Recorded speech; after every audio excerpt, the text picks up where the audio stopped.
بسم اللہ الرحمن الرحیم۔ ایک روز عین اس وقت جب کہ سورج مشرق سے طلوع ہو رہا تھا، حبیب بن عثمان اور سعید اپنے لشکر کے ساتھ ارض شام کے دریائے ربانہ سے 5 میل کے فاصلے پر ایک دوراہے پر پہنچ گئے تھے۔ اوبال ان کی رہنمائی کر رہا تھا۔ اس چوراہے پر پہنچنے کے بعد اوبال نے حبیب بن عثمان کو روکنے کے لیے کہا۔ حبیب بن عثمان نے پیچھے اپنے لشکر کو روک دیا۔ اس موقع پر اوبال نے حبیب بن عثمان کو مخاطب کیا، ابن عثمان، جو معاملہ میرے اور یوسف کے درمیان طے پایا تھا اس کے مطابق آپ کو یہیں رکنا چاہیے۔ یوسف یہیں آ کر دشمن کی نقل و حرکت سے ہمیں آگاہ کرے گا۔ اس پر حبیب بن عثمان نے اپنے ارد گرد کا جائزہ لیا، پھر سعید کو مخاطب کیا، سعید میرے بھائی، اوبال ٹھیک کہتا ہے، ہمیں یوسف کا انتظار کرنا ہوگا۔ وہ جو خبر لائے گا ان کی روشنی میں دشمن پر حملہ آور ہونا ہوگا، لیکن یہاں ہمیں کھلی جگہ نہیں ہونا چاہیے، گھات میں بیٹھ جانا چاہیے تاکہ اگر کوئی ہمارے ساتھ دھوکہ دہی کرتا ہے تو اسے نمٹا جا سکے۔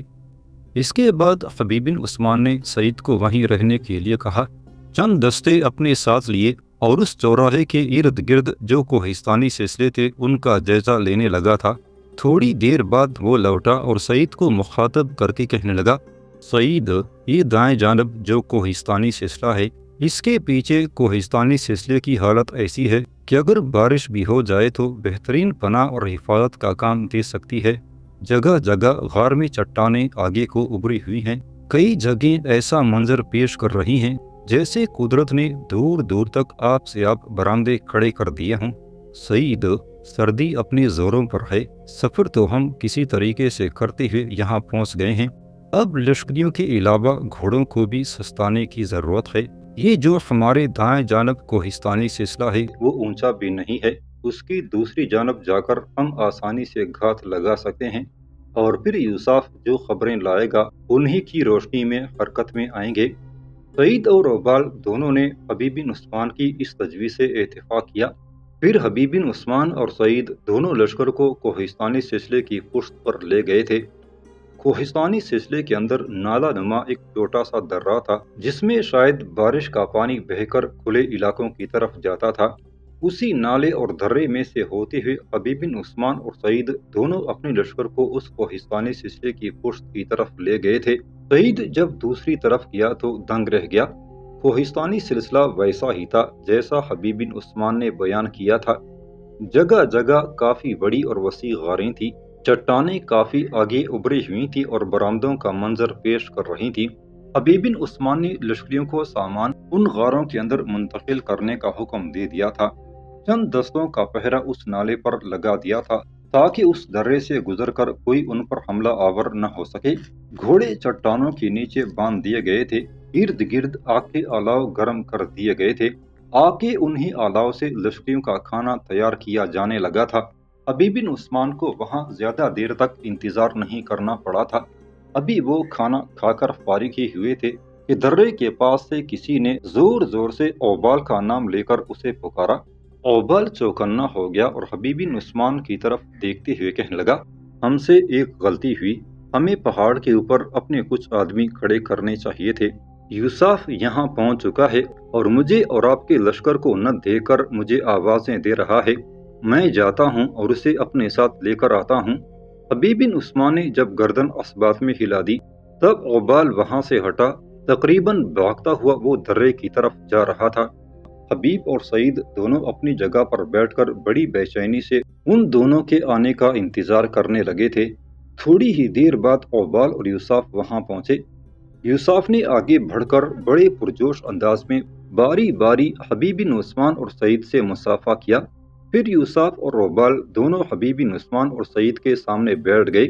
گفتگو کا آغاز یوسف نے کیا تھا، ابن عثمان، میں آپ کے لیے چند اچھی خبریں لے کر آیا ہوں۔ جس جگہ آپ نے اپنے لشکر کے ساتھ پڑاؤ کیا ہے اس سے آگے 5 میل کے فاصلے پر دریائے ربانہ سے 5 میل آگے برابا کے دست راست سمولا اور زابو کا ایک لشکر ہے۔ سمولا اور زابو دونوں اس لشکر میں موجود نہیں ہے، بلکہ ان کا ایک نائب اس لشکر کی کمانداری کر رہا ہے۔ سمولا اور زابو کے اس نائب کا یہ بھی خیال ہے کہ آپ اس کے لشکر کی نقل و حرکت کی مخبری اور جاسوسی کر رہے ہوں گے۔ انہیں یہ پتہ چل چکا ہے کہ حملہ آوروں کا تعلق نبطیوں سے ہے، لیکن انہیں ابھی تک یہ خبر نہیں کہ حملہ آور ہونے والا نبطیوں کا سالار حبیب بن عثمان ہے اور ان سے اپنے ماں اور باپ کا انتقام لینے پر تلا ہوا ہے۔ آج شام تک وہ لشکر وہیں قیام کرے گا جہاں اس وقت وہ ٹھہرا ہوا ہے۔ سورج غروب ہونے کے بعد وہ لشکر پیش قدمی کرے گا، دریائے ربانہ کے کنارے آ کر روکے گا۔ پھر لشکر دو حصوں میں تقسیم ہوگا۔ ایک حصہ چھوٹے سالار کی سرکردگی میں جائے گا جو دریا ربانہ کے کنارے کنارے جنوب کی سمت جائے گا، مناسب جگہ دریا کو پار کرے گا۔ پھر جس جگہ آپ ہیں آپ کی پشت کی طرف سے حملہ آور ہونے کی کوشش کرے گا، جس سمت سے آپ لوگ اس چوراہے پر پہنچے ہیں۔ دشمن کے لشکر کا ایک حصہ دریا ربانہ کو عبور کرنے کے بعد وہی راستہ اختیار کرے گا اور آپ کی پشت پر حملہ آور ہوگا۔ زابو اور سمولا کا بڑا نائب کچھ دیر دریا ربانہ کے کنارے رک کر انتظار کرے گا۔ جب وہ اندازہ لگائے گا کہ اس کے لشکر کا دوسرا حصہ آپ کی پشت پر پہنچ چکا ہے، تب وہ دریا ربانہ کو عبور کر کے آگے بڑھے گا اور آپ کے ساتھ ٹکرانے کی کوشش کرے گا۔ ان کا لایا عمل یہ ہے کہ سامنے کی طرف سے بھرپور ضرب لگائی جائے، پھر پشت کی طرف حملہ آور ہو کر آپ لوگوں کا خاتمہ کر دیا جائے۔ بس یہ ہے دشمن کی ساری پیش بندی۔ یوسف جب خاموش ہوا تو اس کی اس کارگزاری پر حبیب بن عثمان خوش ہو گیا اور اس کا شکریہ ادا کیا۔ پھر حبیب بن عثمان نے یوسف اور اوبال دونوں کو مخاطب کیا، تم دونوں بھائی اٹھو، آرام کرو، اس کے بعد تم دشمن پر نگاہ رکھنے کے لیے نکل جانا۔ یوسف اور اوبال اٹھ کھڑے ہوئے۔ اس موقع پر حبیب بن عثمان نے اوبال کو مخاطب کیا، اوبال، یوسف کے کھانے کا بھی بندوبست کرو۔ پھر یوسف اور اوبال دونوں وہاں سے ہٹ گئے تھے۔ یوسف اور اوبال کے جانے کے بعد بڑی رازداری سے حبیب بن عثمان نے سعید کو مخاطب کیا، سعید میرے بھائی، کچھ مسلح جوان ایسے مقرر کرو جو دریا ربانہ کی طرف مقرر ہوں، اور جو بھی دشمن کا مخبر یا آدمی دکھائی دے اسے موت کے گھاٹ اتارتے چلے جائیں تاکہ دشمن تک ہماری کوئی خبر نہ پہنچ سکے۔ کچھ مسلح دستے ان راستوں کی طرف بھی بھیجو جس سمت سے ہم آئے ہیں، وہاں بھی کوئی مشکوک آدمی دکھائی دے تو اسے بھی موت کے گھاٹ اتار دیا جائے۔ اس طرح ہماری نقل و حرکت دشمن تک نہ پہنچ سکے گی۔ اب میرا وہ لایا عمل سنو جو میں دشمن کے خلاف استعمال کرنا چاہتا ہوں۔ شام تک دونوں بھائی اکٹھے رہیں گے۔ سورج جب غروب ہو جائے گا، رات گہری ہو جائے گی تو میں لشکر کو دو حصوں میں تقسیم کروں گا۔ ایک حصہ تمہارے پاس رہے گا، تم یہیں گھات میں پڑے رہنا۔ دوسرے آدھی حصے کے ساتھ میں واپس جاؤں گا۔ دشمن کا جو لشکر دریا ربانہ کے کنارے کنارے ہوتا ہوا ہماری پشت کی طرف آئے گا، رات کی گہری تاریکی میں اس سے نمٹوں گا۔ اوبال کو میں اپنے ساتھ لے کر جاؤں گا، یوسف تمہارے لیے کام کرے گا۔ اوبال آگے آگے جائے گا، اس کے ساتھ کچھ مسلح جوان ہوں گے اور وہ مجھے آنے والے لشکر کی اطلاع کرے گا۔ اس لشکر کا خاتمہ کرنے کے بعد میں تمہارے پاس لوٹ آؤں گا اور پھر دونوں بھائی متحد ہو کر سامنے کی طرف سے آنے والے دشمن کا مقابلہ کریں گے۔ اگر میری آمد سے پہلے سامنے کی طرف سے لشکر نمودار ہوتا ہے تو تم گھات میں پڑے رہنا، کوئی کارروائی مت کرنا۔ اگر دشمن کو یہ معلوم ہو جائے کہ تم نے گھات لگا رکھی ہے تو درے پر اپنا دفاع کرنا، دشمن کو درے سے گزرنے مت دینا۔ پہاڑ کے اوپر اپنے آدمی مقرر کر دینا جو دشمن پر پتھر اور تیر اندازی کریں۔ اس طرح میری آمد تک دشمن کو الجھائے رکھنا۔ میں جب پہنچ جاؤں گا تو دونوں بھائی دشمن سے ایسا نمٹیں گے کہ مدتوں یاد رکھیں گے۔ سعید نے حبیب بن عثمان کی اس تجویز سے اتفاق کیا۔ پھر دونوں اٹھ کر لشکر کے امور پر لگ گئے تھے۔ شام تک دونوں بھائی وہاں رہے۔ سورج جب غروب ہو گیا، تاریکی گہری ہونے لگی، تب لشکر کے ایک حصے کو لے کر حبیب بن عثمان وہاں سے کوچ کر گیا تھا۔ گہری رات میں بڑی تیزی سے سفر کرتے ہوئے حبیب بن عثمان نے ایک جگہ اپنی لشکر کو روک دیا۔ پھر اوبال کو اپنے قریب بلایا اور اس سے مخاطب کیا، اوبال، تم اپنے ساتھ لشکر کے چند مسلح جوانوں کو لو اور آگے جاؤ اور یہ اندازہ لگانے کی کوشش کرو کہ دشمن کے لشکر کا وہ حصہ جو دریا ربانہ کے ساتھ ساتھ ہوتا ہوا اس سمت سے ہو کر ہماری پشت پر نمودار ہونا چاہتا ہے، وہ یہاں سے کتنی دور ہے۔ اوبال نے حبیب بن عثمان کی اس تجویز سے اتفاق کیا۔ حبیب بن عثمان نے چند مسلح جوانوں کو اس کے ساتھ کر دیا۔ پھر اوبال وہاں سے آگے نکل گیا تھا۔ حبیب بن عثمان اپنے لشکر کے ساتھ وہیں رکا۔ اوبال کو گئے ہوئے تھوڑی ہی دیر ہوئی تھی کہ وہ لوٹ آیا۔ اس کے یوں لوٹ آنے سے حبیب بن عثمان اسی قدر فکر مند ہو گیا تھا۔ اوبال جب قریب آیا تو اس نے اسے مخاطب کیا، اوبال میرے عزیز، میرے بھائی، کیا ہوا؟ اوبال کے چہرے پر مسکراہٹ تھی، کہنے لگا، ہمارا کام نزدیک ہی ہو گیا ہے۔ وہ لوگ مجھے اور یوسف کو پکڑ کر لے گئے تھے جو ہم سے آپ کی خاطر مخبری کا کام لیتے ہیں۔ ان کے کچھ آدمی مجھے راستے میں مل گئے تھے، وہ بھی آپ کی خاطر ان کوہستانی سلسلوں میں سرگرداں ہیں۔ انہوں نے ہماری راہ روکی اور پوچھنے لگے کہ کدھر جا رہے ہو؟ میں نے بتایا کہ وہ دشمن کی نشاندہی کرنے لگا ہوں۔ تب انہوں نے بتایا کہ دشمن یہاں سے صرف 5 میل کے فاصلے پر ہے اور بڑی تیزی سے سفر کرتا ہوا ادھر ہی آ رہا ہے۔ حبیب بن عثمان کے چہرے پر اس خبر سے اطمینان کے سائے پھیل گئے تھے، پھر کہنے لگا، میرے خداوند نے چاہا تو آج کی رات موت کے ان سوداگروں کی آخری رات ہوگی۔ پھر اپنے لشکر کے چند سالاروں کو حبیب بن عثمان نے اپنے قریب بلایا۔ جب وہ اس کے سامنے آن کھڑے ہوئے تو حبیب بن عثمان نے انہیں مخاطب کیا، عزیزو، دشمن یہاں پہنچنے والا ہے۔ جس شہرہ پر ہم کھڑے ہیں، ہمیں اس شہرہ کے شمالی جانب پہنچ جانا چاہیے تاکہ دشمن جب یہاں سے گزرے تو ہمیں شمال کی طرف سے حملہ آور ہونا چاہیے تاکہ دشمن جنوب کی طرف بھاگے۔ وہ لوگ چونکہ مغرب کی طرف سے آ رہے ہیں، میں نہیں چاہتا کہ ہمارے ہاتھوں شکست اٹھانے کے بعد وہ مغرب کی طرف بھاگیں اور اپنے لشکر کے دوسرے حصے کو جا کر خبر کریں کہ انہیں بدترین شکست ہوئی ہے۔ میں چاہتا ہوں وہ جنوب کی طرف بھاگتے ہوئے دور نکل جائیں۔ اتنی دیر تک ان کے لشکر کا دوسرا حصہ آگے بڑھے اور سعید سے الجھنے کی کوشش کرے، اتنی دیر تک میں بھی ان سے نمٹ کر وہاں پہنچ جاؤں گا۔ دوسرے حصے کی حالت بھی ہم ان سے بدتر کریں گے۔ کیا تمہیں میری اس تجویز سے اتفاق ہے؟ چھوٹے سرداروں نے جب حبیب بن عثمان کی اس تجویز سے مکمل اتفاق کیا، تب حبیب بن عثمان کے کہنے پر لشکر آنن فانن اس صحرا کے شمالی جانب گھات لے گیا تھا۔ دشمن کا لشکر وہاں سے گزرنے لگا۔ اچانک حبیب بن عثمان اپنی گھات سے نکلا، پھر اپنی لشکر کے ساتھ ان پر حملہ آور ہو گیا تھا۔ یہ حملہ ایسا زوردار تھا کہ دشمن کچھ پیچھے ہٹتا چلا گیا۔ بڑی مشکل سے وہ سنبھلے اور حبیب بن عثمان کے لشکر کے سامنے ڈٹے تھے۔ تھوڑی دیر کی مزید رزم آرائی کے بعد دشمن کو بدترین شکست ہوئی تھی اور حبیب بن عثمان دشمن کو جنوب کی طرف بھگانے لگا تھا۔ شکست کھانے کے بعد دشمن کے لشکر نے مغرب کی طرف بھاگنا چاہا، لیکن رات کی تاریکی میں حبیب بن عثمان نے ان کی اس کوشش کو ناکام بنا دیا۔ مغربی سمت اس نے روک دی۔ لاچار شکست خوردہ لشکر جنوب کی طرف بھاگا۔ دور تک رات کے اندھیرے میں حبیب بن عثمان نے ان کا تعاقب کیا اور خوب ان کی تعداد کم کر دی اور انہیں جنوب میں دور تک دھکیلتا چلا گیا تھا۔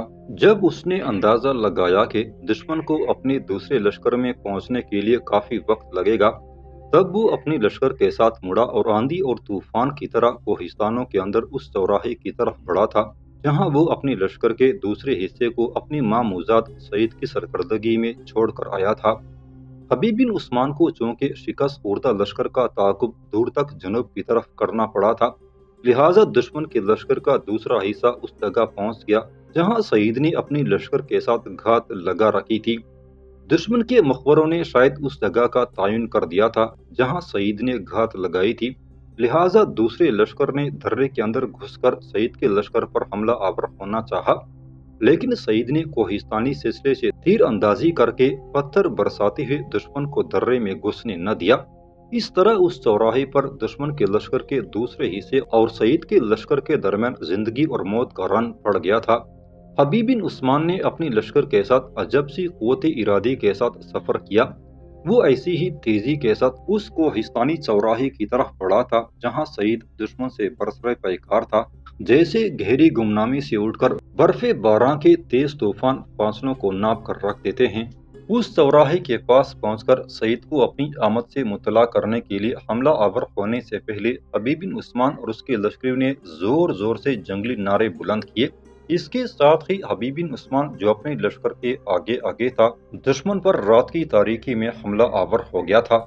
دوسری جانب سعید اور اس کے لشکریوں نے جب دیکھا کہ حبیب بن عثمان اپنی لشکریوں کے ساتھ پہنچ گیا ہے اور دشمن پر حملہ آور ہو گیا ہے، تو انہوں نے بڑی تیزی سے درے کا رخ کیا۔ دھرے سے ہوتے ہی وہ کھلے میدان میں آئے۔ پھر لشکر کا وہ حصہ بھی سعید کی سرکردگی میں دشمن پر حملہ آور ہو گیا تھا۔ دشمن کے لشکر کا دوسرا حصہ بھی زیادہ دیر تک حبیب بن عثمان اور سعید کے سامنے ٹھہر نہ سکا۔ رات کی گہری تاریکی اور گھپ اندھیرے میں حبیب بن عثمان اور سعید نے اس لشکر کو بدترین شکست دی۔ دور تک ان کا تعاقب کیا۔ لشکر کے پاس رسد اور خوراک کا جس قدر ذخیرہ تھا اس پر حبیب بن عثمان نے قبضہ کر لیا، اور تعاقب کے دوران ان کی تعداد بھی کافی کم کر کے رکھ دی تھی۔ دشمن کا تعاقب ترک کرنے کے بعد حبیب بن عثمان مڑا، واپسی کا عزم کیا۔ اب پورا لشکر اس کے اور سعید کے پیچھے تھا۔ اس موقع پر حبیب بن عثمان نے سعید کو مخاطب کیا، سعید میرے بھائی، جو عزم لے کر ہم ان سرزمینوں کی طرف آئے تھے اس کو ہم نے کافی حد تک پورا کر دیا ہے۔ برابا اور اس کے ساتھیوں پر ہم نے پہلی ضرب لگائی ہے، اور یہ ضرب آئندہ بھی انشاءاللہ لگتی رہے گی۔ میں اس وقت تک ان کے خلاف حرکت میں آؤں گا جب تک میں خود برابا اور اس کے دونوں دست دراز سمولہ اور زابو کا خاتمہ نہیں کر لیتا۔ سعید میرے بھائی، ہمارے لیے ایک اور بھی خوش قسمتی کا مقام ہے، وہ یہ کہ وہ گمنام اور ناآشنا لوگ مختلف مواقع پر ہماری مدد کر چکے ہیں۔ انہوں نے یہاں بھی ہمارے لیے کام کیا ہے۔ سعید میرے بھائی، لگتا ہے یہ گروہ ہر جگہ ہمارے مفاد کے لیے کام کر رہا ہے۔ اس کا مطلب ہے وہ یہاں بھی پہنچ چکے ہیں اور ہماری نقل و حرکت پر نگاہ رکھے ہوئے ہیں، اور دشمن کی نقل و حرکت پر بھی ان کی نظر ہے، جس سے وہ ہمیں آگاہ کرتے جا رہے ہیں۔ میں غائبانہ طور پر ان کا بے حد ممنون اور شکر گزار ہوں۔ سعید میرے بھائی، جس جگہ تم نے لشکر کے ساتھ گھات لگائی تھی وہیں چلتے ہیں، رات اس جگہ بسر کی جائے گی۔ صبح کا کھانا کھانے کے بعد واپسی کا سفر کیا جائے گا۔ ہم زیادہ دیر اپنے شہر سے دور بھی نہیں رہ سکتے، اس لیے کہ حارث اپنی جنگی تیاریاں اپنی عروج پر پہنچا چکا ہے۔ اب وہ میری واپسی کا انتظار کرے گا، کیونکہ وہ وقت ضائع کیے بغیر ہیرودیس کے خلاف حرکت میں آنا چاہتا ہے۔ لہٰذا صبح ہی صبح ہم یہاں سے کوچ کر جائیں گے۔ سعید نے حبیب بن عثمان کی اس تجویز سے اتفاق کیا۔ دونوں لشکر کو لے کر اس جگہ آئے جہاں سعید نے اپنے حصے کے لشکر کے ساتھ گھات لگائی تھی۔ رات لشکر نے وہیں بسر کی۔ صبح کا کھانا کھانے کے بعد حبیب بن عثمان اور سعید اپنی لشکر کو لے کر رقیم کی طرف کوچ کر گئے تھے۔ رقیم شہر کے قصر میں عریب کے کمرے میں اوزال، حویلہ اور شہیر چاروں بیٹی باہم گفتگو کر رہی تھی کہ قصر میں الصار اور رامہ دونوں بہنیں داخل ہوئیں۔ عیدی اس کمرے میں گئیں جہاں اوزال، عریب، حویلہ اور شہیر باہم گفتگو کر رہی تھیں۔ اس کمرے کے باہر غلام گردش میں دونوں رک گئیں۔ پھر کمرے کے اندر بیٹی عریب کی طرف دیکھتے ہوئے الصار نے پوچھ لیا، عریب میری بہن، کیا آپ نے مجھے بلایا ہے؟ عریب اپنی جگہ پر اٹھ کھڑی ہوئی اور کہنے لگی، بالکل بلایا ہے، اجنبیوں کی طرح دونوں بہنیں باہر کیوں کھڑی ہو گئی ہو؟ اندر آؤ، پھر بتاتی ہوں کیوں بلایا ہے۔ الصار اور رامہ دونوں بہنیں مسکراتی ہوئی کمرے میں داخل ہوئیں۔ دونوں خالی نشستوں پر بیٹھ گئیں۔ کچھ دیر تک خاموشی رہی، پھر کمرے میں عریب کی آواز گونجی، الصار میری بہن، مجھے اوزال نے بتایا ہے کہ کبھی میرا بھائی حبیب بن عثمان تم پر فریفتہ تھا، تمہیں چاہتا تھا، تم سے شادی کرنے کا خواہش مند تھا اور تمہیں اپنی ماں کے پاس لے جانا چاہتا تھا، لیکن تم نے اس کی اس خواہش کو ٹکرا دیا۔ مجھے یہ بھی بتایا گیا کہ جس شخص کو تم پسند کرتی تھی وہ حبیب بن عثمان کے دشمنوں میں سے ایک نکلا، اور حبیب بن عثمان نے اسے پکڑ لیا اور اس کا خاتمہ کرا دیا۔ اوزال سے مجھے یہ بھی پتا چلا ہے کہ تم اپنے کیے پر شرمندہ ہو اور حبیب بن عثمان کی طرف رجوع کرنا چاہتی ہو، اس کی طرف مائل ہونا چاہتی ہو، لیکن حبیب بن عثمان نے تم میں دلچسپی لینے سے انکار کر دیا ہے۔ یہاں تک کہنے کے بعد عریب نے بڑے غور سے الصار کی طرف دیکھا اور کہنے لگی، کیا میں نے سچ کہا ہے؟ الصار منہ سے تو کچھ نہ بولی، عجیب سے انداز میں باری باری اس نے اوزال اور عریب کی طرف دیکھا، پھر اسبات میں گردن ہلا دی تھی۔ اس کی اس حرکت پر عریب تھوڑی دیر تک مسکراتی رہی، غور سے اس کی طرف دیکھتی رہی، پھر دوبارہ اسے مخاطب کیا، الصار میری بہن، تم یہ بھی جانتی ہو کہ اوزال بے پناہ حد تک حبیب بن عثمان کو پسند کرتی ہے اور حبیب بن عثمان بھی اسے چاہتا ہے۔ دونوں ایک دوسرے کو اپنانے کا عزم کیے ہوئے ہیں۔ اب بولو، اس موقع پر تم کیا چاہتی ہو؟ الصار کی آنکھوں میں انتہا درجے کی بے بسی اور چہرے پر افسردگی آمیز متانت تھی۔ عریب میری بہن، میں نے کیا کہنا ہے، غلطی میری اپنی تھی، حبیب بن عثمان کا اس میں کوئی قصور نہیں، انہوں نے واقعی مجھے اپنی ماں کے پاس لے جانے کی پیشکش کی تھی، مجھے اپنانے کا عزم بھی کیا تھا، لیکن میں نے ان کی خواہش کو ٹکرا دیا۔